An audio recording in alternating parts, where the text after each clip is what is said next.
So we're in day 13 of the build. By now we should ideally have all the hard landscaping finished, but unfortunately it's been something of a challenging build, challenging design, difficult one to build this, and so we're basically a couple of days behind. Ideally I'd like to be getting all the planting done in all the different areas starting now, because you really need to see the whole thing at once without machines and people in high vis in your view. You need to stand back and see the whole thing, and it fits together like a really intricate puzzle. But as it is at the moment, with machines going on, stone going in all over the place, it's really difficult, and we've only got a very few areas, like bits at the back here, to get going with on the planting. But hopefully tomorrow we've got the whole of the front freed up and I can really get stuck into it. But it's a little bit frustrating at the moment.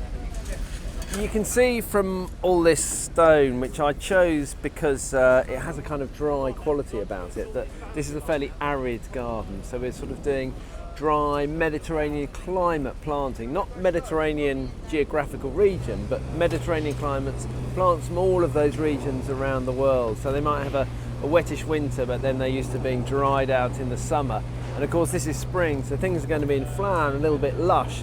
But what would really happen in this landscape is that the water, which is going to be in this area, that'll dry out and the water levels will drop through late spring and summer to probably nothing, and then the plants will have to put up with that kind of drought. And that's when you go on holiday in the Mediterranean, you see a sort of dusty, greeny, grey landscape with very little flower. But at the moment there's going to be flower, and so that's what we're working towards.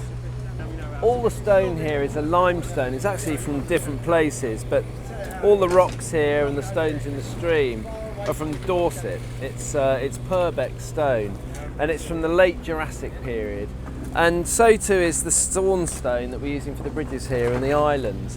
It's from Portugal, but it's from the same sort of period, and it sort of fits together in that way. And what it means is it's all very fossil rich. You can't see it in the Purbeck stone, apart from the ammonite that we've got over there. But in this sawn Portuguese stone, you can see all the fossils in the surface here, which makes it really interesting, gives it really good character. I think it's important with this garden that I'm not trying to recreate anywhere in particular, so I'm not trying to recreate Provence or something like that.